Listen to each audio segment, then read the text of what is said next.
நமஸ்காரம். கதைகள் கீதை மற்றும் வேதங்களின் பிரதிபலிப்பு. அனைத்து வடிவங்களின் பின்னுள் ஒரே சாரம். குருகுலத்தில் கல்வி கற்று வீடு திரும்பிய போது முனிவர் உத்தாலக ஆருணி அவர்களின் மகன் ஸ்வேதகேது அறிவில் வளர்ந்திருந்தான். ஆனால் அந்த அறிவுடன் சிறு அகந்தையும் கலந்திருந்தது. இதை கவனித்த தந்தை அவனுக்கு உண்மையான ஞானத்தை உணர்த்த விரும்பினார்.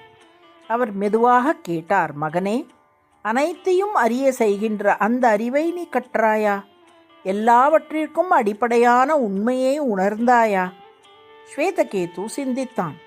தன் கல்வி பரந்திருந்தாலும் ஏதோ ஒன்று பூரணமில்லை என்று உணர்ந்தான். அப்பா, அந்த அறிவை நான் பெறவில்லை, தயவு செய்து எனக்கு போதியுங்கள் என்றான். ஆருணி எளிய உதாரணங்களால் போதிக்கத் தொடங்கினார். களிமண்ணை பார் என்றார். அதிலிருந்து குடம், கலம், விளக்கு, பொம்மை, பாத்திரம் போன்ற பல வடிவங்கள் உருவாகின்றன. அவற்றின் பெயர்களும் வடிவங்களும் வேறுபட்டாலும் அவை அனைத்தும் களிமண்ணே.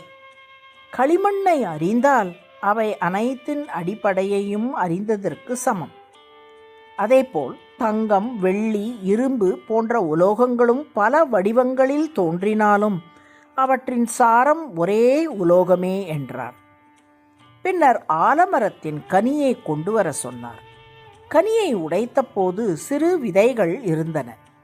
ஒரு விதையை உடை என்றார். உடைத்த போது உள்ளே எதுவும் தெரியவில்லை.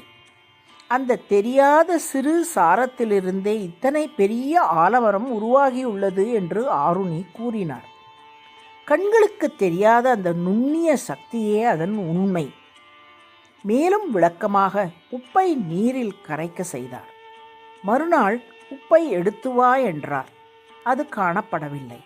ஆனால் நீரை எங்கிருந்து சுவைத்தாலும் உப்பு சுவை இருந்தது. உப்பு கண்களுக்கு தெரியவில்லை. ஆனால் நீரின் அனைத்து பகுதிகளிலும் உப்பு நிறைந்திருந்தது. அதுபோல ஆத்மா உடலின் அனைத்து பகுதிகளிலும் நிறைந்திருக்கிறது. அது கண்ணால் காண முடியாது. ஆனால் உயிராகவும் சிந்தனையாகவும் உள்ளதே அது என்றார். இவ்வாறு பல பெயர்களும் வடிவங்களும் கொண்ட உலகின் அடிப்படையில் ஒரே சாரம் இருப்பதை ஆருணி உணர்த்தினார். வெளிப்படையான வேறுபாடுகள் தோற்றம் மட்டுமே. உள்ளார்ந்த உண்மை ஒன்றே. இந்த உண்மையை ஈஷாவாஸ்ய உபனிஷத் 8ஆம் மந்திரத்தில் உறுதிப்படுத்துகிறது. சபரியகாச்சுக்ரமகாயமவ்ரணம் ஹஸ்னாவிரம் சுத்தமபாபவித்தம் கவிர்மனீஷீ பரிபூः ஸ்வயம்பூः யாதா தத்யதோ அர்த்தான் வ்யததாத் சாஸ்வதீப்யஸ் சமாப்யः. அதன் பொருள், அந்த பரம்பொருள் எல்லாவற்றிலும் நிறைந்துள்ளது. அது தூய்மையானது. அதற்கு உடல் இல்லை. அதற்கு எந்த காயமும் இல்லை. எதுவாலும் அது பாதிக்கப்படாது. அது எப்போதும் நிலைத்திருக்கின்றது.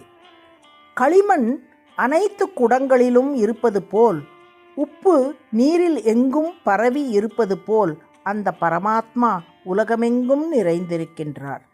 உண்மையான கல்வி என்பது தகவல்களின் பெருமை அல்ல.